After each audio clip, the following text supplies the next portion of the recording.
ಶ್ರೀ ಲೋಕ ಮಹಾದೇವಿಯರ ಕಾಣಿಸ್ತಾ.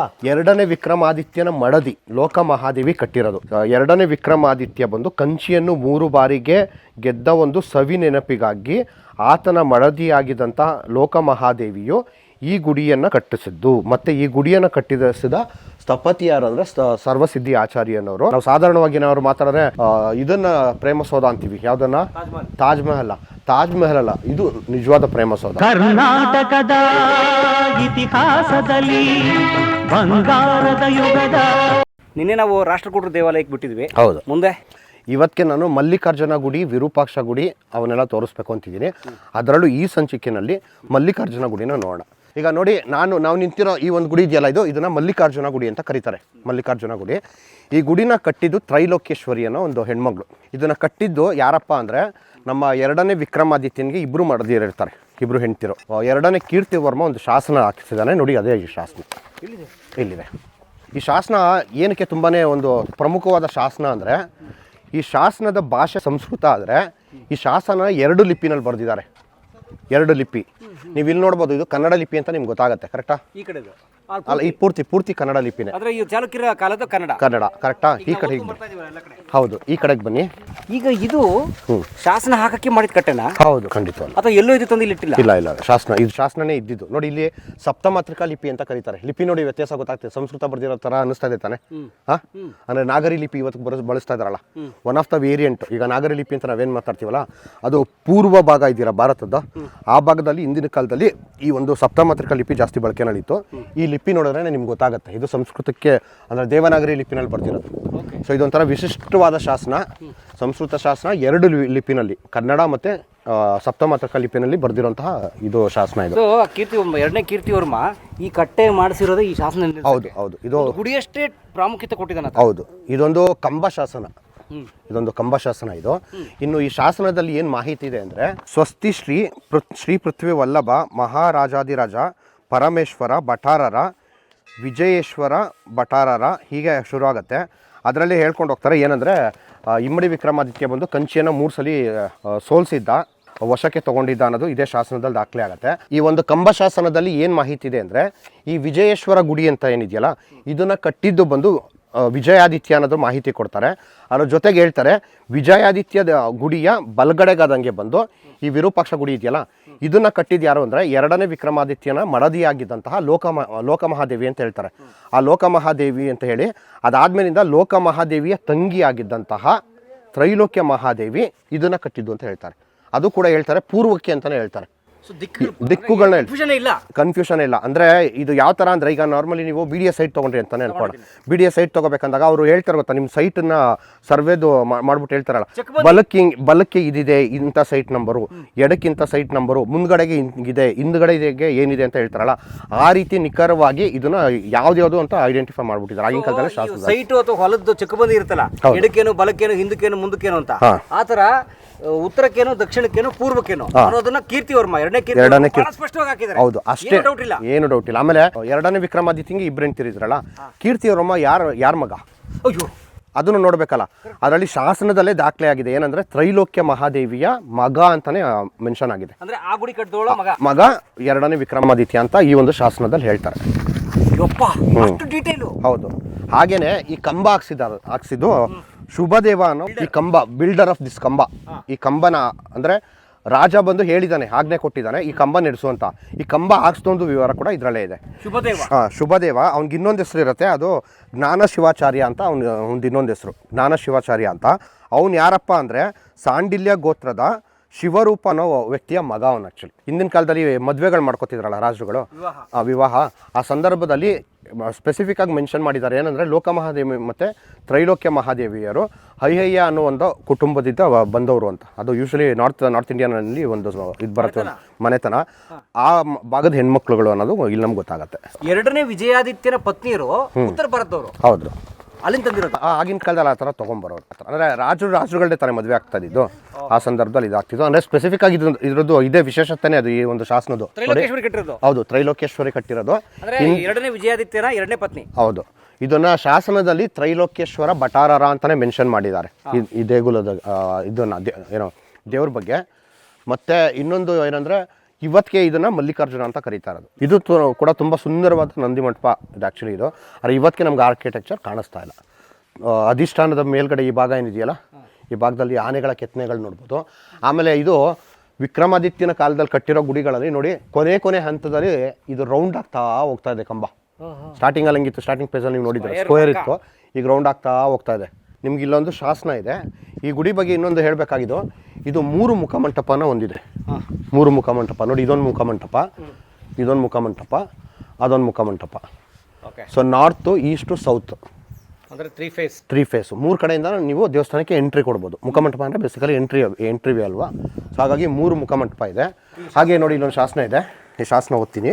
ಶ್ರೀ ಪೆಗ್ಗಿ ದೇ ಮಹಾರಾಜನ್ ತೈಲ ಮಹಾರಾಜಾದಿರಾಜ ಪೆಸರ್ ಅಂತ ಇದೆ. ತೈ ಕಾಣಿಸ್ತಾ ಇದೆ, ಗೊತ್ತಾಗ್ತಿದ್ದಲ್ಲ, ತೈಲ ಮಹಾರಾಜಾದಿರಾಜ ಪೆಸರ್ ಕಾಣಿಸ್ತಾ, ಪೆಸರ್ ಇದೇನು ಹೇಳ್ತಿದೆ ಅಂದರೆ, ಈ ಪೆಗ್ಗಿ ದೇವ ಅಂತ ಯಾರಿದ್ನಲ್ಲ ಅವನ ನಿಕ್ ನೇಮ್ ಬಗ್ಗೆ ಹೇಳ್ತಿದೆ. ಅವನ ಹೆಸರು ಇನ್ನೊಂದು ಹೆಸರು ಈ ಥರ ಇತ್ತು ಅಂತ ಹೇಳಿದೆ ಶಾಸನ ಅಷ್ಟೇ. ಪೆಗ್ಗಿ ದೇವ ಯಾರು? ಬಹುಶಃ ಈ ನರಸಿಂಹನ ಕೆತ್ತಿರೋದು ಅವನೇ ಇರಬಹುದು. ಈ ನರಸಿಂಹನ ವಿಗ್ರಹವನ್ನು ಕೆತ್ತದಲ್ಲ ಆ ವ್ಯಕ್ತಿಗೆ ಇನ್ನೊಂದು ನಿಕ್ ನೇಮ್ ಇತ್ತು ಅನ್ನೋದನ್ನ ಈ ಶಾಸನ ಹೇಳ್ತಿದೆ. ಸೊ ಆ ಶಾಸನ ಹೇಳ್ತಿರೋ ಇದನ್ನು ಯಾರು ಕಟ್ಟಿದ್ರು ಏನು ಅಂತಲ್ಲ. ಇಲ್ಲ, ಪೆಗ್ಗಿ ದೇವ ಅನ್ನೋನಿಗೆ ಒಬ್ಬ ಶಿಲ್ಪಿ ಯಾರಿದ್ನೋ ಅವ್ನಿಗೆ ಇನ್ನೊಂದು ಹೆಸರು ಇತ್ತು ಅಂತ ಹೇಳಿದೆ ಅಷ್ಟೇ. ಬಹಳ ಆಶ್ಚರ್ಯ. ಆ ಥರ ಎಲ್ಲ ಕಿತ್ಕೊಳ್ಳೋಕೆ ರಾಜರು ಅವಕಾಶ ಕೊಡ್ತಿದ್ರ ಅಥವಾ ಪರ್ಮಿಷನ್ ಬೇಕಿತ್ತಾ? ನೋಡಿ ಎಷ್ಟು ಆಶ್ಚರ್ಯಕರ ಸಂಗತಿ ಇದು. ಇಲ್ಲ, ನೀವು ಸಾಧಾರಣವಾಗಿ ಈ ಥರ ಗುಡಿಗಳಿಗೆ ಹೋದರೆ ಶಿಲ್ಪಿಗಳ ಹೆಸರುಗಳನ್ನು ನೀವು ತುಂಬ ಗುಡಿಗಳನ್ನ ನೋಡ್ಬೋದು. ಅದರಲ್ಲೂ ಎಸ್ಪೆಷಲಿ ನಾನು ಮುಂದೆ ಕರ್ಕೊಂಡು ಹೋಗ್ತೀನಿ ನಿಮಗೆ ಈಗ ವಿರೂಪಾಕ್ಷ ಗುಡಿ ಇರ್ಬೋದು. ಮುಂದೆ ಹೋದರೆ ಪಾಪನಾಥ ಗುಡಿ ನೋಡೋರೆ ನಿಮಗೆ ತಲೆ ಕೆಟ್ಟೋಗುತ್ತೆ, ಏನು ಇಷ್ಟೊಂದು ಜನ ಶಿಲ್ಪಿಗಳ ಹೆಸರು ಕೆತ್ತಿದಾರಲ್ಲ ಅಂತ. ಕಲ್ ಮೇಲೆ ಸೊ ಎಷ್ಟು ಹೆಸರುಗಳು ಕೆತ್ತವ್ರು. ಈವನ್ ನೀವು ಬಾದಾಮಿ ಕೋಟೆಗೆ ಏನಾರು ಬಾದಾಮಿ ಗುಹೆಗಳಿಗೆ ಹೋದರೆ, ಬಾದಾಮಿ ಗುಹೆಗಳು ನೀವು ಹೋಗ್ತಾ ಇದ್ರೆ ಎಲ್ಲ ಕಡೆ ಬರೀ ಹೆಸರೇ ಕಾಣಿಸುತ್ತೆ, ಶಿಲ್ಪಿಗಳ ಹೆಸರು. ಅದರಲ್ಲೂ ನಾರ್ತ್ ಇಂಡಿಯಾದಿಂದ ಯಾರು ಬಂದರು, ನಮ್ಮವ್ರು ಯಾರು ಅನ್ನೋದು ಐಡೆಂಟಿಫೈ ಮಾಡ್ಬೋದು ಅಲ್ಲಿ. ಹೇಗೆ ಅಂದರೆ ನಮ್ಮವರೆಲ್ಲ ಕನ್ನಡ ಲಿಪಿನಲ್ಲಿ ಹೆಸರು ಹಾಕ್ಸ್ಕೊಂಡವ್ರೆ.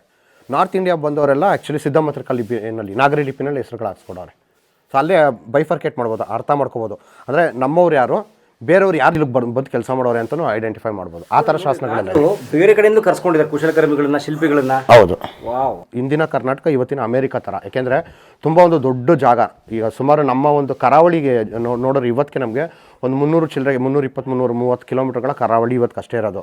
ಹಿಂದಿನ ಕರ್ನಾಟಕ ಗುಜರಾತಿಂದ ಬಂದು ನಮಗೆ ಕಾವೇರಿ ನದಿವರೆಗೂ ಹರಡಿತ್ತಲ್ಲ, ಅವತ್ತಿನ ಕರ್ನಾಟಕವನ್ನು ನಾವು ನೋಡಿದ್ರೆ, ನೀವು ನವಸಾರಿಯಿಂದ ಇವತ್ತಿನ ಕಾಸರಗೋಡಿನವರೆಗೂ ಇದನ್ನು ನೀವು ಆಗ್ತಿರಲ್ಲ, ಅಂದರೆ ಕರಾವಳಿ ಎಷ್ಟು ಡಿಸ್ಟೆನ್ಸ್ ಇದೆ ಅಂತ ನೋಡಿದ್ರೆ 800 ಕಿಲೋಮೀಟರ್ ಬರುತ್ತೆ ಸುಮಾರು. ಅಷ್ಟು ಕರ್ನಾಟಕ 800 ಕಿಲೋಮೀಟರ್ ಕೋಸ್ಟಲ್ ಲೈನ್ ಒಂದು ಸಂದರ್ಭದಲ್ಲಿ ನಮ್ಮ ಹಳೆ ಕರ್ನಾಟಕಕ್ಕಿತ್ತು. ಬಾದಾಮಿ ಚಾಲುಕ್ಯರು, ರಾಷ್ಟ್ರಕೂಟರು ಮತ್ತು ಕಲ್ಯಾಣದ ಚಾಲುಕ್ಯರ ಕಾಲದಲ್ಲಿ ನೋಡಿ. ಹಾಗೆ ಇಲ್ಲೊಂದು ಅದ್ಭುತವಾದ ಒಂದು ಶಿಲ್ಪ ಇದೆ. ಅವತ್ತಿನ ಫ್ಯಾಷನ್ ನೋಡಿ ಯಾವ ರೀತಿ ಇತ್ತು ಅಂತ ಇಲ್ಲಿ ಗೊತ್ತಾಗ್ತದೆ ನಮಗೆ. ಇಲ್ಲಿ ನೋಡಿ, ಇದು ಹೇರ್ ಸ್ಟೈಲ್ ನೋಡಿ ಎಷ್ಟು ಅದ್ಭುತವಾಗಿದೆ. ಈಕೆ ನೋಡಿ, ಈಕೆದಂತೂ ಹೌದು, ಈಕೆ ಬೇರೆ ಹಿಂಗೆ ಬೆಂಡಾಗಿ ಈ ಕಡೆ ತುರುಪ್ ಕಟ್ಕೊಂಡಿರೋದು, ಈಕೆದು ತಲೆ ಮೇಲೆ ಕಟ್ಕೊಂಡಿದೆ ನೋಡಿ. ಇವಳು ಬೇರೆ ಬಟ್ ಇಬ್ರು ಅಂಗಸೌಷ್ಠವ ನೋಡಿ. ಆಮೇಲೆ ಲಂಗ ನೋಡಿ, ಇದು ಸ್ಕರ್ಟ್ ಯಾವ ಥರ ಹಾಕಿದ್ದಾರೆ. ಅದು ಇಲ್ಲಿ ಓಪನ್ ಇದೆ, ಈಕೆದು ಇಲ್ಲಿ ಓಪನ್ ಇದೆ. ಅಲ್ಲ, ಇದು ಓಪನ್ ಅಲ್ಲ, ಇದು ಆ್ಯಕ್ಚುಲಿ ಓಕೆ ಮಧ್ಯದಲ್ಲಿ ಇದು ಬರುತ್ತಲ್ಲ, ಲುಂಗಿ ಥರ ಬರುತ್ತಲ್ಲ ಆ ಥರದಿದೆ. ಕಲ್ಪಿತ ಚಿತ್ರ ಇಲ್ಲ, ಆಗಿನ ಕಾಲದಲ್ಲಿ ಅವ್ರು ಈಗ ಯಾರೇ ಒಬ್ಬ ಶಿಲ್ಪಿ ಏನೇನೋ ಕಲ್ಪಿಸ್ಕೊಂಡು ಮಾಡೋಕ್ಕಲ್ಲ, ಅವನೇನೋ ನೋಡಿರ್ಬೇಕಲ್ಲ.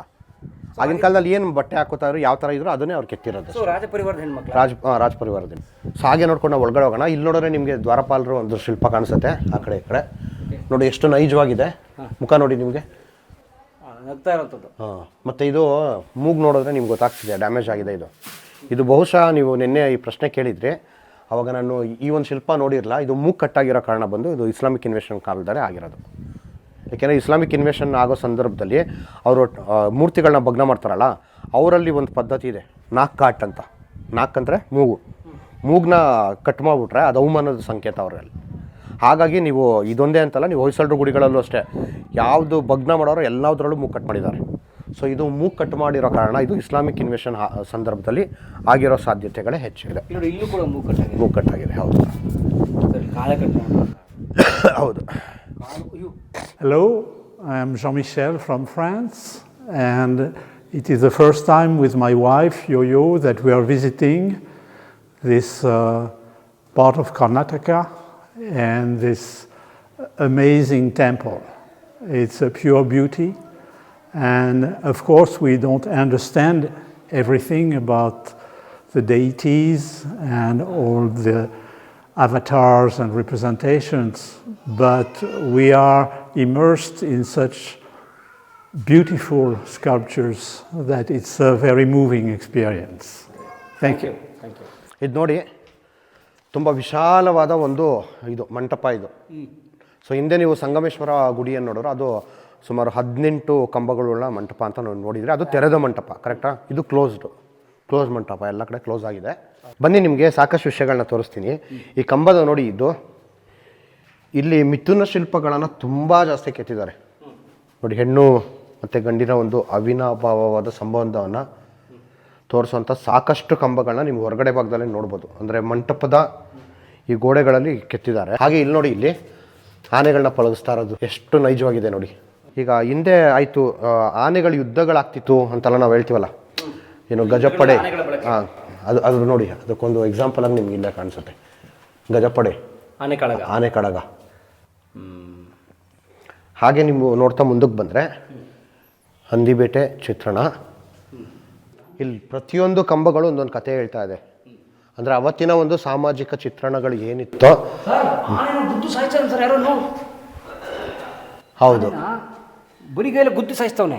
ಇದು ಕೃಷ್ಣನ ಲೀಲೆಗಳನ್ನು ಹೇಳ್ತಾ ಇರೋಂಥದ್ದು. ಸಮುದ್ರ ಮಂಥನದ್ದು ಶಿಲ್ಪ ಇಲ್ಲಿದೆ ನೋಡಿ. ಶಾರ್ಟ್ ಆಗಿ ತೆಗೆದಿದ್ದಾರೆ. ಆ ಕಡೆ ಈ ಕಡೆ ಇದು ಮಾಡ್ತಾ ಇರೋದು, ಆದಿಶೇಷನ ಇದು ಮಾಡಿಕೊಂಡು ಹಗ್ಗ ಮಾಡ್ಕೊಂಡು ಎಳಿತಾ ಇರೋದು ಆ ಕಡೆ ಈ ಕಡೆ. ದೇವದಾನವರು ಹರಿದುಬ್ಬು ಶಿಲ್ಪ ಇದೆ. ನೀವು ಸಾಧಾರಣ ಇನ್ನೊಂದು, ನೀವು ನಮ್ಮ ಕನ್ನಡ ಸಿನಿಮಾದಲ್ಲಿ ನೀವು ಹೇಳಿದ್ದು ಸುಳ್ಳಾಗಬಹುದು, ಕೇಳಿದ್ದು ಸುಳ್ಳಾಗಬಹುದು ಆಡಿದೆಯಲ್ಲ, ರಾಮಲಕ್ಷ್ಮಣ ಸಿನಿಮಾ. ಆ ಸಿನಿಮಾ ನೋಡಿ, ಇಲ್ಲಿ ನಿಮ್ಗೆ ಆ ಸಿನಿಮಾನೇ ಕಾಣಿಸುತ್ತೆ. ಬನ್ನಿ ಇಲ್ಲಿ ನೀವೇ ಹೇಳ್ಬಿಡಿ ಪರಮ್ ಸರ್, ಹೆಂಗಿದ್ರು ನೀವು ಆ ಫಿಲಮ್ ನೋಡಿದ್ದೀರಲ್ಲ, ನೀವೇ ಇದನ್ನು ಎಕ್ಸ್ಪ್ಲೇನ್ ಮಾಡಿ ನೋಡೋಣ ಸರ್. ಆಕೆ ಮುಂಗ್ಸಿಗೆ ಹೊಡೆದು ಸಾಯಿಸ್ತಿದ್ದಾರೆ. ಹೌದು ನೋಡಿ, ತೊಟ್ಲಲ್ಲಿ ಮಗು ಇದೆಯಾ? ಹೌದು, ತೊಟ್ಲಲ್ಲಿ ಮಗು ಇದೆ. ಅದಾದ್ಮೇಲಿಂದ ಹಾವುಗೆ ಮತ್ತು ಇದಕ್ಕೆ ಕಾಳಗ ಆಗಿದೆ. ಮುಂಗ್ಸಿಗೆ ಹಾಗೆ ಕಾಳಗ. ಹಾವು ಸತ್ತೋಗಿದೆ. ಸತ್ತ ನಂತರ ಬಂದು ಮುಂಗ್ಸಿ ಹೊರಗಡೆ ಬಂದಿದೆ. ಮುಂಗ್ಸಿ ಹೊರಗಡೆ ಬಂದ ಸಂದರ್ಭದಲ್ಲಿ ರಕ್ತ ಆಗಿದೆ, ಮೂತಿ. ಆವಾಗ ನಮ್ಮ ರಂಗಮ್ಮ ಬಂದ್ಬಿಟ್ಟು ಮುಂಗ್ಸಿನ ಸಾಯಿಸಿದಾಳೆ. ಕೊನೆಗೆ ಹೋಗಿ ನೋಡಿದಾಗ ಮಗು ಮಲಗಿರೋದು ಗೊತ್ತಾಗಿರೋ ಕಾರಣ ತಾನು ಮಾಡಿದ ಒಂದು ತಪ್ಪಿಗೆ ಕೈ ಸುಟ್ಕೋತಾ ಇದ್ದಾಳೆ ಬೆಂಕಿಲಿ. ಸೊ ಇದೇನು ಹೇಳ್ತಿದೆ, ಪಂಚತಂತ್ರ ಕಥೆಗಳು ಏನು ಅಂದರೆ ಜೀವನದ ಮೌಲ್ಯಗಳನ್ನು ಹೇಳುವಂಥ ಕಥೆಗಳು. ಈ ರೀತಿ ಅಂದರೆ ಇವತ್ತಿಗೆ ನಾವು ಕಾರ್ಟೂನ್ಗಳಲ್ಲಿ ಮಕ್ಕಳುಗಳಿಗೆ ವಿಷಯಗಳನ್ನ ಕೊಡ್ತೀವಲ್ಲ, ಅಥವಾ ನಾವೇ ಚಿಕ್ಕ ವಯಸ್ಸಿನಲ್ಲಿ ಲೆಕ್ಕ ಹಾಕಿದ್ರೆ ಚಂದಮಾಮ ಬುಕ್ ಓದ್ತಾ ಇದ್ವಿ, ಕರೆಕ್ಟಾ? ಚಂದಮಾಮ ಬುಕ್ ಓದ್ತಾ ಒಂದಷ್ಟು ನೀತಿ ಕಥೆಗಳನ್ನ ನಾವು ತಿಳ್ಕೊತಾ ಇದ್ವಿ. ಹಿಂದಿನ ಕಾಲದಲ್ಲಿ ಅದನ್ನೇ ಪಂಚತಂತ್ರಗಳನ್ನು ಮಾಡ್ತಾಯಿದ್ದು. ಆ ಪಂಚತಂತ್ರದಲ್ಲಿ ಇರುವಂತಹ ಕಥಾನಕಗಳನ್ನು ಶಿಲ್ಪಗಳಲ್ಲಿ ಎಳೀತಾಯಿದ್ರು. ನಮ್ಮ ಇದು ಸಂಸ್ಕೃತದಲ್ಲಿ ಮೊದಲನೇ ಬಾರಿಗೆ ಅದು ಉತ್ತರ ಭಾರತದಲ್ಲಿ ಪಂಚತಂತ್ರ ಬಂದರೆ ನಮ್ಮ ದುರ್ಗಸಿಂಹ ಬಂದು ಕನ್ನಡಕ್ಕೆ ಅದನ್ನು ಅನುವಾದ ಮಾಡ್ತಾನೆ. ಸೊ ಕನ್ನಡ ಭಾಷೆ ಶ್ರೇಷ್ಠತೆ ಅದು ಒಂದು. ಕನ್ನಡದಲ್ಲಿ ಎಲ್ಲವೂ ಇತ್ತು ಒಂದು ಕಾಲದಲ್ಲಿ. ಇವತ್ತಿಗೆ ಇನ್ನೂ ಆ ಒಂದು ವೇಗ ಸ್ವಲ್ಪ ಕಮ್ಮಿ ಆಗಿದೆ ಅಂತ ಅನ್ಕೋಬೋದು. ಅದ್ರ ಜೊತೆ ನೋಡಿ, ಈಗ ಇನ್ನೊಂದು ನಿಮಗೆ ಇದಿದೆ ಪಂಚತಂತ್ರದ ಕಥೆಗಳು. ಅದು ಏನಾದ್ರು ಹೇಳ್ತೀರಾ? ಇದು ಒಂದು ಮರದ ಮೇಲೆ ಕೋತಿ ಇರಬೇಕು. ಇನ್ನೊಂದು ಕೋತಿ ಇದೆ ಸರ್. ಇದು ಮೊಸಳೆ ಮೇಲೆ ಹೌದೌದು. ಅದೇ ಮೊಸಳೆ ನೀರು ಮಧ್ಯೆ ಕರ್ಕೊಂಡು ಹೋಗ್ಬಿಟ್ಟು ತಿಂತೀನಿ ಅಂದಾಗ ಆ ಮೊಸಳೆ ಅವ್ರ ಹೆಂಡತಿಗೆ ಇದ್ರದ್ದು ಏನಂದ್ರೆ ಕೋತಿದು ಹೃದಯ ತಿನ್ನಬೇಕು ಅಂತ ಆಸೆ ಆಗಿರತ್ತೆ. ಹಾಗಾಗಿ ಕರ್ಕೊಂಡೋಗೋ ಸಂದರ್ಭದಲ್ಲಿ ಕೋತಿಗೆ ಈ ಥರ ಹೇಳಿದಾಗ ಕೋತಿ, ಅಯ್ಯೋ ಸ್ನೇಹಿತನೇ, ಅಯ್ಯೋ ಗೆಳೆಯ, ನನ್ನ ಮೊದಲೇ ಹೇಳೋದಲ್ವ, ನನ್ನ ಹಾರ್ಟ್ನ ನಾನು ಇದು ಮರದ ಮೇಲೆ ಬಿಟ್ಬಿಟ್ಟಿದ್ದೀನಿ ಅಂತ ಹೇಳಿ, ಅದಾದ್ಮೇಲಿಂದ ವಾಪಸ್ ಅಲ್ಲಿ ಕರ್ಕೊಂಬಂದು ಅಲ್ಲಿಂದ ಚಂಗನೆ ಆರ್ಬಿಟ್ಟು ಮರದ ಮೇಲೆ ಹತ್ಬಿಟ್ಟು ಅದು ಸೇಫ್ ಆಗುತ್ತಲ್ಲ. ಅಂದರೆ ಬುದ್ಧಿವಂತಿಕೆ ಬಳಸಿದ್ರೆ ಎಂಥ ಅಪಾಯದಲ್ಲಿದ್ರೂ ಕೂಡ ನಾವು ವಾಪಸ್ ಬರಬಹುದು ಅನ್ನೋದು ಒಂದು ಕಥೆ ಹೇಳ್ತಾ ಇದೆ. ಇದು ಒಂದು ಪಂಚತಂತ್ರದ ಕಥೆಗಳು. ಪಂಚತಂತ್ರದ ಕಥೆಗಳು ನೀತಿ. ಈಗ ಗೊತ್ತಲ್ಲ, ದೇವಸ್ಥಾನಕ್ಕೆ ಬಂದಾಗ ಇವತ್ತಿಗೆ ನಮ್ಮ ಹತ್ರ ಇದೆಯಪ್ಪ, ಮೊಬೈಲ್ ಇದೆ. ಮೊಬೈಲಲ್ಲಿ ಪ್ರಪಂಚದ ಎಷ್ಟೋ ವಿಷಯಗಳನ್ನ ನೋಡ್ತಾ ಇದ್ದೀವಿ, ಬುಕ್ಸ್ ಇದೆ, ಕರೆಕ್ಟ್? ಹೌದಲ್ಲ. ಹಿಂದಿನ ಕಾಲದಲ್ಲಿ ಆ ಥರ ಆಪ್ಷನ್ ಇರಲಿಲ್ಲ. ಸೊ ಹಾಗಾಗಿ ಅವನ್ನೆಲ್ಲ ನಿಮಗೆ ದೇವಸ್ಥಾನದ ಇದರಲ್ಲಿ ಕೆತ್ತುತ್ತಾ ಇದ್ರು. ಇಲ್ಲೂ ಪಂಚತಂತ್ರದ ಕಥೆಗಳು ಕೆತ್ತಿದ್ದಾರೆ ತುಂಬ. ಹೌದೌದು, ಹೌದು, ಕರೆಕ್ಟ್. ನೋಡಿ ಇಲ್ಲಿ ನಿಜವಾಗ್ಲೂ ಅಂತರಾಳ ಭಾಗ ಎಷ್ಟು ಚೆನ್ನಾಗಿದೆ. ಗರ್ಭಗುಡಿಯ ನಂತರ ಹೌದು, ಬನ್ನಿ ಹಾಗೆ ಒಳಗಡೆ ನೋಡಿ. ಗರ್ಭಗುಡಿ ಎಷ್ಟು ಚೆನ್ನಾಗಿದೆ. ಪಾಣಿಪೀಠದ ಮೇಲೆ ಶಿವಲಿಂಗು ಕೂಡ. ಇಲ್ಲ ಆಗಿನ ಕಾಲದಲ್ಲೇ ಕಟ್ಟಿರೋಂಥದ್ದೇ. ಮೇಲ್ಗಡೆ ನೋಡ್ಬೋದು ಕಮಲದ ಇರೋದು ಕಮಲದ ದಳದ ಥರ ಬಂದು ಮೇಲ್ಛಾವಣಿನಲ್ಲಿ ಕೆತ್ತಿದ್ದಾರೆ. ಈಗ ಕೆಲವು ಗುಡಿನಲ್ಲಿ ತುಂಬ ಚಿಕ್ಕದಾಗಿರುತ್ತೆ ಅಂತರಾಳ, ಕಂಜಸ್ಟೆಡ್. ಇಲ್ಲಿ ನೋಡಿ ಎಷ್ಟು ವಿಶಾಲವಾಗಿದೆ ಅಂತರಾಳ ಕೂಡ, ಅಲ್ವಾ? ಅಂದ್ರೆ ಯಾವಾಗ ಹೋಗ್ತಾ ಬಂದಿದೆ ದೇವಸ್ಥಾನ. ಸ್ನೇಹಿತರೆ, ಬಹಳ ಮುಖ್ಯವಾದ ವಿಚಾರ ಗಮನಿಸ್ಬೋದು ಸ್ನೇಹಿತರೆ. ಆಗಿನವರು ರಾಜ ಮಹಾರಾಜರುಗಳು ಎಷ್ಟು ಸಣ್ಣ ಸಣ್ಣ ವಿವರಕ್ಕೆ ಅವರು ಮಹತ್ವ ಕೊಟ್ಟಿದ್ದಾರೆ ಅಂದ್ರೆ, ಈಗ ಶಿವಲಿಂಗದ ಮೇಲೆ ಅಭಿಷೇಕ ಅದೆಲ್ಲ ಆಗುತ್ತೆ. ಬಿದ್ದು ನೀರು ಎಲ್ಲಿ ಹೋಗ್ಬೇಕು, ನೀರು ಬೀಳುತ್ತೆ.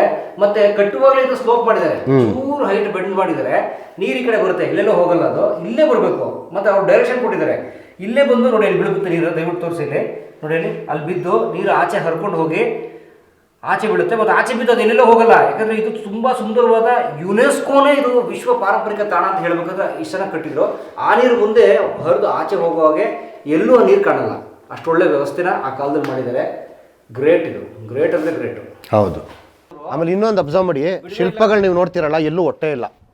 ನೀವು ನೋಡೋದ್ರಲ್ಲ, ಶಿಲ್ಪಗಳು ಯಾವುದ್ರಲ್ಲೂ ಹೊಟ್ಟೆ ಇಲ್ಲ. ಆ್ಯಕ್ಚುಲಿ ಈ ಗುಡಿದ ಎಂಟ್ರೆನ್ಸ್ ಇದಲ್ಲ, ಗುಡಿ ಎಂಟ್ರೆನ್ಸ್ ಆ ಕಡೆ ಇರೋದು. ಇವತ್ತು ಇದಾಗ್ಬಿಡೈತೆ.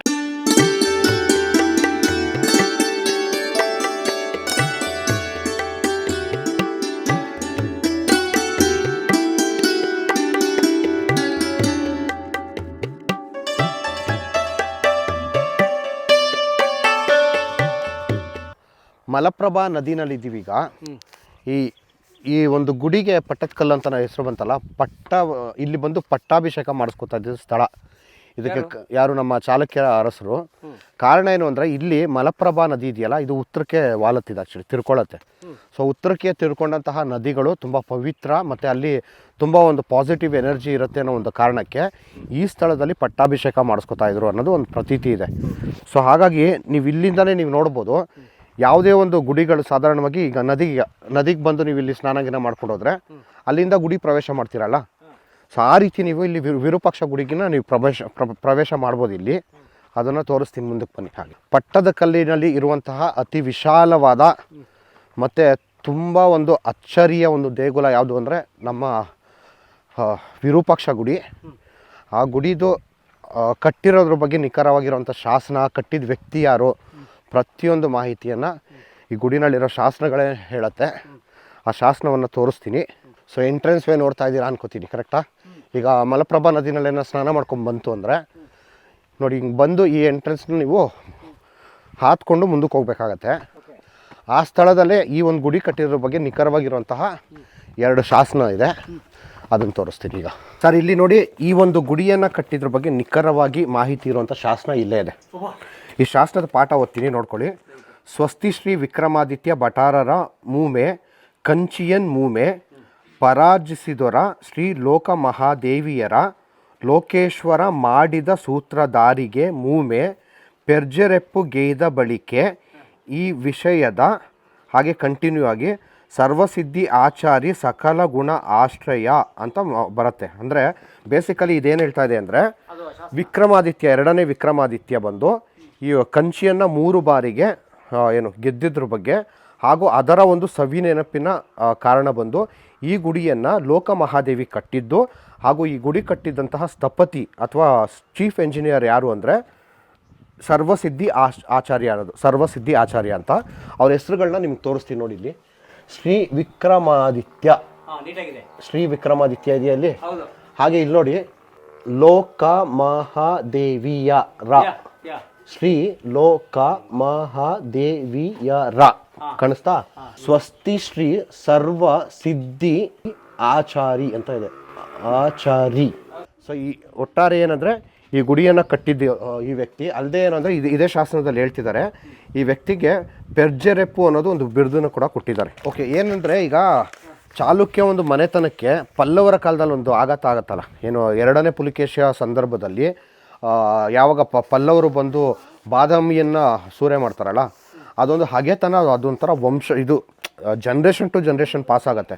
ಯಾಕೆಂದರೆ ನೀವು ಪಲ್ಲವರು ಯಾವಾಗ ನಮ್ಮ ಇದು ಬಾದಾಮಿಯನ್ನು ಸೂರೆ ಮಾಡ್ತಾರೋ, ಅದಾಗಿ ಕೆಲವೇ ವರ್ಷ, ಒಂದು 12 ವರ್ಷಗಳಲ್ಲಿ ಬಂದು ನಮ್ಮ 1ನೇ ವಿಕ್ರಮಾದಿತ್ಯ, ಯಾರೋ ಪುಲಿಕೇಶಿಯ ಮಗ 1ನೇ ವಿಕ್ರಮಾದಿತ್ಯ ಮತ್ತೆ ತನ್ನ ಸಾಮ್ರಾಜ್ಯವನ್ನು ಮತ್ತೆ ಕಟ್ಕೊಂಡು ಅವ್ನು ಮಾಡೋ ಮೊದಲನೇ ಕೆಲಸ ಏನು ಅಂದರೆ ತಮಿಳ್ನಾಡು, ಅಂದರೆ ಪಲ್ಲವ್ರ ಮೇಲೆ ಹೋಗಿ ದಾಳಿ ಮಾಡೋದು.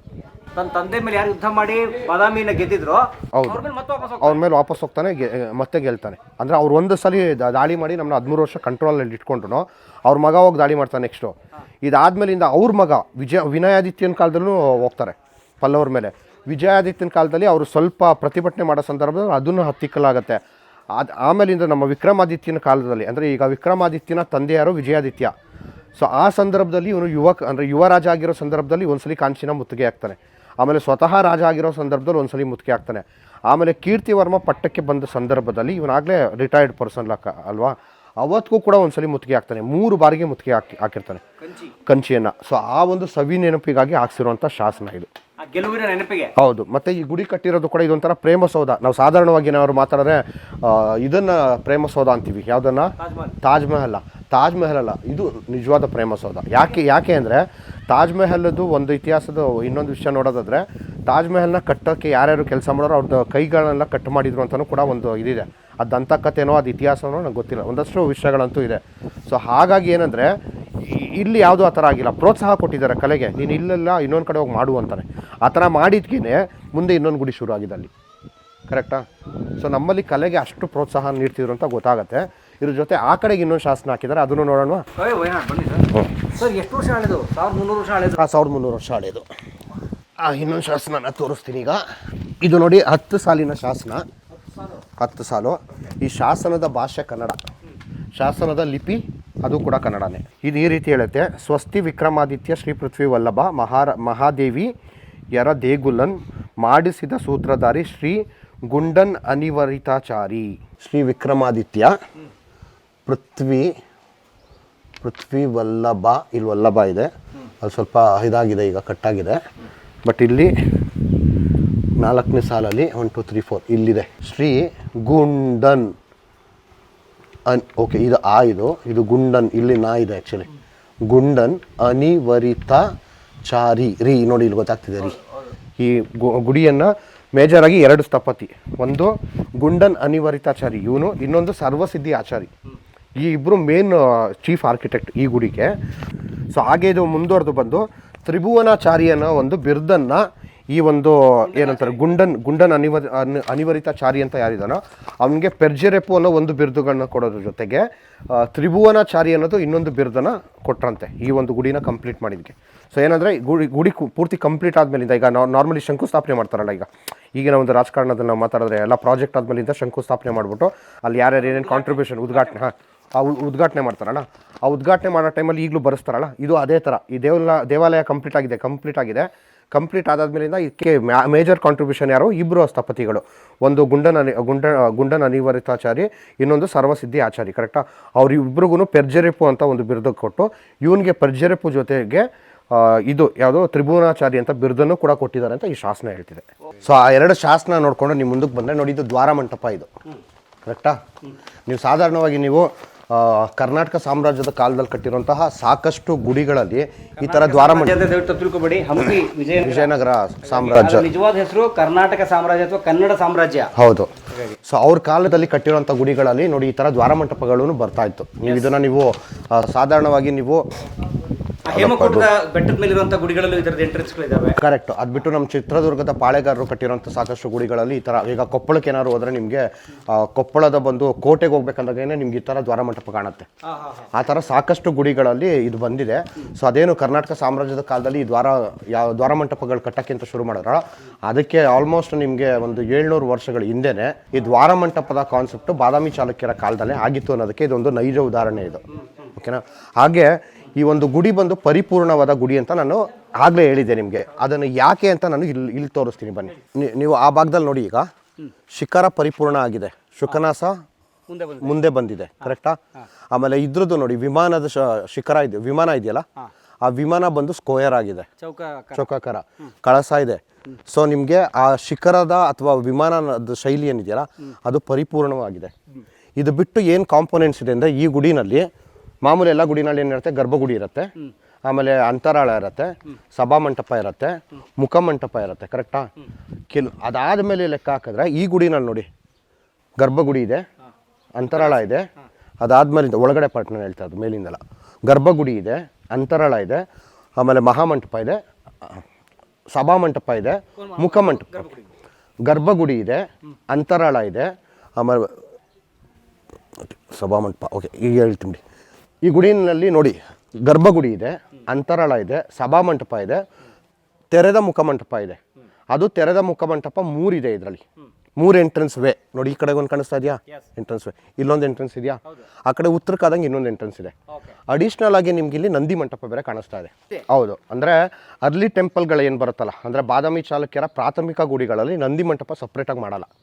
ಓಕೆ, ಇಲ್ಲ ನಂದಿ ಒಳಗಡೆ ಕೂರಿಸಿರ್ತಾರೆ ಅಥವಾ ನಂದಿನೇ ಇರಲ್ಲ, ಆ ಥರ ಇದಕ್ಕೆ ನಂದಿ ಮಂಟಪನೇ ಸಪ್ರೇಟಾಗಿ ಮಾಡಿದ್ದಾರೆ. ಇದಾದ್ಮೇಲಿಂದ ಇಲ್ಲಿ ನೋಡಿದ್ರೆ ದ್ವಾರ ಮಂಟಪ ಇತ್ತು, ಇಲ್ಲಿ ಇದೊಂದು ಅಡಿಷನ್, ಕರೆಕ್ಟಾ? ಹೌದು. ಅದಾದ್ಮೇಲಿಂದ ಈ ಗುಡಿಗೆ ಫುಲ್ಲು ಕಾಂಪೌಂಡ್ ಹಾಕಿದ್ದಾರೆ ನೋಡಿ, ಫುಲ್ ಕಾಂಪೌಂಡು. ಇದಕ್ಕೆ ಪ್ರಾಕಾರ ವಾಲ್ಸ್ ಅಂತ ಕರೀತಾರೆ, ಪ್ರಾಕಾರ ಸ್ಟ್ರೈನ್ಸ್ ಅಂತ ಕರೀತಾರೆ. ಇದು ಪೂರ್ತಿ ಕಾಂಪೌಂಡ್ ಹಾಕಿದ್ದಾರೆ. ಆ ಕಾಂಪೌಂಡ್ ಹಾಕೋರ ಜೊತೆಗೆ ನಿಮಗೆ ಮಧ್ಯದಲ್ಲಿ ನಿಮಗೆ ಇದು ಕಾಣಿಸ್ತಾ ಇದೆ ನೋಡಿ, ಇದೆ ಈಗ ಫಾರ್ ಎಕ್ಸಾಂಪಲ್ ಇದು ಸ್ಟ್ರೈನ್ಸ್. ಇಲ್ಲೂ ದೇವರುಗಳನ್ನ ಪ್ರತಿಷ್ಠಾಪನೆ ಮಾಡೋರು, ಸಣ್ಣ ಸಣ್ಣ ಲಿಂಗ ಉಪದೇವತೆಗಳನ್ನ ಇಲ್ಲಿ ಕೂರಿಸಿ. ಹಾಗಾಗಿ ಇದು ಒಂದು ಪರಿಪೂರ್ಣವಾದ ಗುಡಿ. ಇದು ಬಾದಾಮಿ ಚಾಲುಕ್ಯರಲ್ಲಿ ಅರಳಿದಂಥ ಪರಿಪೂರ್ಣವಾದ ಗುಡಿ. ಯಾಕೆಂದರೆ ಇಲ್ಲಿ ಆಲ್ಮೋಸ್ಟ್ ಎಲ್ಲ ಕಾಂಪೊನೆಂಟ್ಸು ಬಂದ್ಬಿಟ್ಟಿದೆ. ಆಮೇಲೆ ಭಿತ್ತಿಗಳ ರಚನೆಗಳು ನೋಡ್ಬೋದು, ಹೊರ ಭಿತ್ತಿನ ರಚನೆಗಳು ನೋಡಿದ್ರೆ. ಹೌದು. ಸೊ ನಿಮಗೆ ಈಗ ಸಂಗಮೇಶ್ವರ ಗುಡಿನ ನೋಡಿದ್ರಲ್ಲ, ಅದಕ್ಕೂ ಇದಕ್ಕೂ ಏನು ವ್ಯತ್ಯಾಸ ಅಂದರೆ ಭಿತ್ತಿಗಳು ಮೆಚ್ಯೂರ್ ಫೇಸಲ್ಲಿ ಇದೆ, ತುಂಬಾ ಮೆಚ್ಯೂರ್ ಆಗಿದೆ. ಇಡೀ ವಿಶ್ವದಲ್ಲಿ ಇನ್ನೊಂದ್ಸಲಿ ಹೇಳ್ತೀನಿ ಕೇಳಿಸ್ಕೊಳ್ಳಿ, ಇಡೀ ವಿಶ್ವದಲ್ಲಿ ನಂದಿ ಮಂಟಪ ಅಲ್ಲೇನು ನಂದಿನ ಕೂರಿಸಿದಾರಲ್ಲ, ಅಷ್ಟೊಂದು ಸೊಗಸಾದ ನಂದಿ ಇನ್ನೆಲ್ಲೂ ನೀವು ನೋಡೋಕ್ಕಾಗಲ್ಲ. ನಮ್ಮ ಹಳೆಬೀಡಿನ ಹೊಯ್ಸಳೇಶ್ವರ ಗುಡಿನಲ್ಲಿ 2 ನಂದಿ ಇದೆ. ಅದರಲ್ಲಿ ಶಾಂತಲೇಶ್ವರ ಗುಡಿ ಮುಂದೆ ಒಂದು ನಂದಿ ಏನು ಕೂತಿದೆಯಲ್ಲ, ಆ ನಂದಿಯಷ್ಟು ಸೊಗಸಾದ ನಂದಿ ಇಡೀ ಪ್ರಪಂಚದಲ್ಲಿ ಎಲ್ಲೂ ಇಲ್ಲ. ಹಾಗಾಗಿ ನಂದಿ ಬಗ್ಗೆನೇ ಹೇಳ್ತಿರೋ ಕಾರಣ, ನೀವೇನಾದ್ರು ಭಾರತದಲ್ಲಿ ಇರುವಂತಹ ನಂದಿಗಳನ್ನು, ಅಂದರೆ ತುಂಬ ದೊಡ್ಡ ನಂದಿಗಳಂತ ನಾವೇನಾದ್ರು ಕನ್ಸಿಡರ್ ಮಾಡಿದ್ರೆ, 10 ನಂದಿಗಳಲ್ಲಿ ಸುಮಾರು 8 ನಂದಿಗಳನ್ನ ಕನ್ನಡದವ್ರು ಕಟ್ಟಿರೋದು. ಭಾರತದ ಅತಿ ದೊಡ್ಡ 10 ನಂದಿ ಮೂರ್ತಿಗಳಲ್ಲಿ 8 ನಂದಿ ಮೂರ್ತಿಗಳನ್ನು ಕನ್ನಡದವರೇ ಕಟ್ಟಿರೋದು. ಇದಕ್ಕೆ ಉದಾಹರಣೆಯಾಗಿ ನೀವು ಕೌಂಟ್ ಮಾಡ್ತಾ ಹೋಗಿ, ನಾನು ಈಗಾಗಲೇ ಹೇಳಿದೆ, ಹಳೆಬೀಡನಲ್ಲಿರುವಂತಹ ಹೊಯ್ಸಳೇಶ್ವರ ಟೆಂಪಲ್ನಲ್ಲಿರೋ ಹೊಯ್ಸಳೇಶ್ವರ ಮತ್ತು ಶಾಂತಲೇಶ್ವರ ಗುಡಿ ಮುಂದೆ ಇರೋಂಥ 2 ನಂದಿ ಆಯಿತಾ. ಅದಾದಮೇಲಿಂದ ಚಾಮುಂಡಿ ಬೆಟ್ಟದಲ್ಲಿರುವಂಥ 1 ನಂದಿ, ನಮ್ಮ ಬೆಂಗಳೂರಿನಲ್ಲಿರುವಂತಹ ಏನು ಬುಲ್ ಟೆಂಪಲ್ ಅಂತ ನಾವೇನು ಕರಿತೀವಲ್ಲ, ಅಲ್ಲಿರುವಂಥ 1 ನಂದಿ. ತಮಿಳ್ನಾಡಿನಲ್ಲಿ ಬಂದು ತಾಂಜಾವೂರಿನಲ್ಲಿ ಕಟ್ಟಿರುವಂತಹ ಸೆವಣಪ್ಪನ ಕಾಲದಲ್ಲಿ ಕಟ್ಟಿರುವಂತಹ 1 ನಂದಿ ಇದೆ ಅದು. ಮತ್ತು ಇದೇ ತಮಿಳ್ನಾಡಲ್ಲಿ 3ನೇ ವೀರಬಲ್ಲಾಳನ ಒಂದು ಶ್ರಾದ್ದ ಮಾಡ್ತಾರಲ್ಲ, ಅರುಣಾಚಲೇಶ್ವರ ದೇವಸ್ಥಾನ ತಿರುವಣ್ಣಾಮಲೈನಲ್ಲಿ ಇರುವಂಥ, ಅದ್ರ ಮುಂದೆ ಇರೋಂಥ 1 ನಂದಿ, ಅದು ಕೂಡ ತುಂಬ ದೊಡ್ಡ ನಂದಿ. ಆಮೇಲಿಂದ ನಮ್ಮ ಡಂಬಳದಲ್ಲಿರುವಂತಹ ದೊಡ್ಡ ಬಸಪ್ಪ ಗುಡಿ ಮುಂದೆ ಇರುವಂಥ ನಂದಿ. ಹೀಗೆ ನೀವು ಕೌಂಟ್. ಆಮೇಲೆ ಲೇಪಾಕ್ಷಿನಲ್ಲಿರುವಂತಹ ನಂದಿ, ಆಮೇಲೆ ಇದು ಆಂಧ್ರ ಪ್ರದೇಶದಲ್ಲಿರುವಂತಹ ಮಹಾನಂದಿ ದೇಗುಲ ಇದೆಯಲ್ಲ, ಅದ್ರ ಮುಂದೆ ಇರುವಂಥ ನಂದಿ. ಇವೆಲ್ಲ ಬಂದು ಭಾರತದಲ್ಲಿರುವಂಥ ಅತಿ ದೊಡ್ಡ ನಂದಿ ವಿಗ್ರಹಗಳು.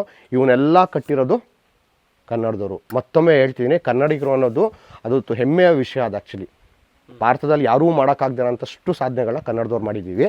ಇನ್ನು ನಾವು ಈ ಒಂದು ನಂದಿ ವಿಷಯಕ್ಕೆ ಬಂದರೆ, ನೀವು ಹಳೆಬೀಡಿನ ಹೊಯ್ಸಳೇಶ್ವರ ಮತ್ತು ಶಾಂತಲೇಶ್ವರ ಗುಡಿದು ಮಂಟಪ ನೋಡಿದರೆ, ನಂದಿ ಮಂಟಪ ನೋಡಿದರೆ ಇದೇ ಥರ ಇದೆ. ಅಂದರೆ ಹಳೆಬೀಡಿನ ಒಂದು ನಂದಿ ಮಂಟಪನ ಕಟ್ಟಿದಂಥ ಸ್ಥಪತಿ ಬಹುಶಃ ಇದನ್ನು ರೆಫರ್ ಮಾಡಿರೋ ಸಾಧ್ಯತೆಯೂ ಇದೆ. ಯಾಕೆಂದರೆ ಒಳಗಡೆ ಹೌದು, ಅದಕ್ಕಿಂತ ಹಳೆಯದು. ಹೌದು. ನಂದಿ ಮಂಟಪದ ಒಳಗಡೆ ಹೋಗಿ ನಾನು ಎಲ್ಲ ತೋರ್ಸೋಕ್ಕಿಂತ ಮುಂಚೆ ಈ ನಂದಿ ಮಂಟಪದ ಹೊರಭಾಗದಲ್ಲಿ ಇನ್ನೊಂದು ಶಾಸನ ಹಾಕ್ಸಿದ್ದಾರೆ. ಈ ಶಾಸನ ಓದ್ತೀನಿ. ಶ್ರೀ ಸರ್ವಸಿದ್ಧಿ ಆಚಾರ್ಯ ತೆಂಕಣ ದಿಸೆಯ ಸೂತ್ರಧಾರಿ ಅಂತ ಹಾಕಿದ್ದಾರೆ. ಶ್ರೀ ಸರ್ವಸಿದ್ಧಿ ಆಚಾರ್ಯ ತೆಂಕಣ ದಿಸೆಯ ಸೂತ್ರಧಾರಿ. ರಾ ನೋಡಿ ಕಾಣಿಸ್ತಾ ಇದೆ, ತೆಂಕಣ ದಿಸೆಯ ಸೂತ್ರಧಾರಿ. ಏನು ತೆಂಕಣ ಅಂದರೆ ದಿಕ್ಕು ಅಲ್ಲ. ಇವಕ್ಕೆ ನಾವು ಬಳಸ್ತಾ ಇರುವಂತಹ ಉತ್ತರ, ದಕ್ಷಿಣ, ಪೂರ್ವ, ಪಶ್ಚಿಮ ಯಾವುದು ಕನ್ನಡ ಪದಗಳಲ್ಲ. ಅದು ಕನ್ನಡದಲ್ಲೇನೆ ದಿಕ್ಕುಗಳಿಗೆ ತೆಂಕಣ, ಬಡಗಣ, ಮೂಡಣ, ಪಡುವಣ ಅಂತ ಇದ್ದಿದ್ದು. ಅಂದರೆ ಈಗಲೂ ಹಳ್ಳಿಗಳಿಗೆ ಹೋದರೆ ಕನ್ನಡವನ್ನು ಸ್ಪಷ್ಟವಾಗಿ ಉಚ್ಚಾರ ಮಾಡೋವಂಥವ್ರು ಬಳಸೋದು ಇದೇನೆ. ಮೂಡ್ಲು ಈ ಥರ ಎಲ್ಲ ಬಳಸ್ತಾರೆ ನೋಡಿದ್ರೆ, ನಮ್ಮ ಬೆಂಗಳೂರಲ್ಲೇ ಮೂಡ್ಲು ಪಾಳ್ಯ ಅಂತಿದೆ, ಕರೆಕ್ಟಾ? ಆ ಥರ ದಿಕ್ಕುಗಳನ್ನ ಹಿಂದಿನ ಕಾಲದಲ್ಲಿ ಕರಿತಾ ಇದ್ರು. ಇಲ್ಲಿ ತೆಂಕಣ ದಿಸೆಯ ಸೂತ್ರಧಾರಿ ಅಂತಿದೆಯಲ್ಲ, ಇದು ಹಿಸ್ಟಾರಿಕಲ್ ವಲಯದಲ್ಲಿ ಅಥವಾ ವಿದ್ವಾಂಸರ ವಲಯದಲ್ಲಿ ಇದು ತುಂಬ ದೊಡ್ಡ ಚರ್ಚೆ ಆಗುತ್ತೆ ಇದ್ರ ಬಗ್ಗೆ. ಯಾಕೆಂದರೆ ಈ ಗುಡಿ ಕಟ್ಟಕ್ಕಿಂತ ಹಿಂದೆ ನಮ್ಮ 2ನೇ ವಿಕ್ರಮಾದಿತ್ಯ 3 ಬಾರಿ ಕಂಚಿಯನ್ನು ಗೆದ್ಕೊಂಡಿರ್ತಾರಲ್ಲ, ಆ ಸಂದರ್ಭದಲ್ಲಿ ಅಲ್ಲಿನ ಒಂದು ಶಿಲ್ಪಿಗಳನ್ನು ಇಲ್ಲಿ ಕರ್ಕೊಂಬಂದಿರಬೇಕು.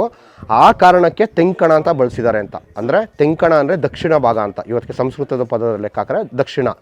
ಸೊ ತೆಂಕಣ ದೆಸೆಯ ಸೂತ್ರಧಾರಿ, ತೆಂಕಣ ದೆಸೆಯ ಅಂದರೆ ದಕ್ಷಿಣದ ಸೂತ್ರಧಾರಿ ಅನ್ನೋದು ಅರ್ಥ ಬರ್ತಲ್ಲ. ಹಾಗಾಗಿ ಕೆಲವು ವಿದ್ವಾಂಸರು ಏನು ಹೇಳ್ತಾರೆ ಅಂದರೆ, ಇದನ್ನು ಇಲ್ಲಿನ ಸ್ಥಪತಿಗಳೆಲ್ಲ ಯಾರು ಇಲ್ಲಿನವರಲ್ಲ, ಬಹುಶಃ ತಮಿಳ್ನಾಡಿಂದ ಕರ್ಕೊಂಬಂದಿರೋದು, ಪಲ್ಲವರ ಕಾಂಚೀಪುರಂನಿಂದ ಕರ್ಕೊಂಬಂದಿರೋದು ಅಂತ ಕೆಲವರು ಹೇಳ್ತಾರೆ. ಕೊನೆಗೆ ಸ್ಕಾಲರ್ ವಲಯದಲ್ಲಿ ಫೈನಲ್ ಕನ್ಕ್ಲೂಷನ್ ಏನಾಗುತ್ತೆ ಅಂದರೆ, ತೆಂಕಣ ದಿಸೆಯ ಸೂತ್ರಧಾರಿ ಅಂದರೆ ಈ ಗುಡಿಯ ದಕ್ಷಿಣ ಭಾಗ, ಅಂದರೆ ಈ ಕಡೆ ಪಾರ್ಟ್ ಇದೆಯಲ್ಲ, ಈ ಕಡೆ ಪಾರ್ಟನ್ನು ಕಟ್ಟಿರೋದು ಈ ವ್ಯಕ್ತಿ. ಏನು ಇವ್ರ ಹೆಸರು? ಸರ್ವಸಿದ್ಧಿ ಆಚಾರ್ಯ. ಈ ಸರ್ವಸಿದ್ಧಿ ಆಚಾರ್ಯ ಅವರು ತಮಿಳುನಾಡಿಂದ ಬಂದವರಲ್ಲ, ಇಲ್ಲಿನ ಸ್ಥಪತಿನೇ. ಅವರು ಈ ಗುಡಿಯ ಈ ಭಾಗವನ್ನು ಕಟ್ಟಿದ್ದಾರೆ ಅನ್ನೋದು ಅರ್ಥ ಕೊಡುತ್ತೆ. ದಕ್ಷಿಣದ south part of this temple. ಹಾಗೆ ನೀವು ಬಂದರೆ ನಂದಿ ಮಂಟಪ ನೋಡ್ಕೊಳ್ಳಿ. ಈ ನಂದಿ ಮಂಟಪ ನೋಡಿದ ತಕ್ಷಣ ನಿಮಗೆ ಹಳೇಬೀಡಿನ ಹೊಯ್ಸಳೇಶ್ವರ ಗುಡಿ ಮುಂದೆ ಇರುವಂತಹ 2 ನಂದಿ ಮಂಟಪ ನಿಮಗೆ ನೆನಪಾಗಬೇಕು.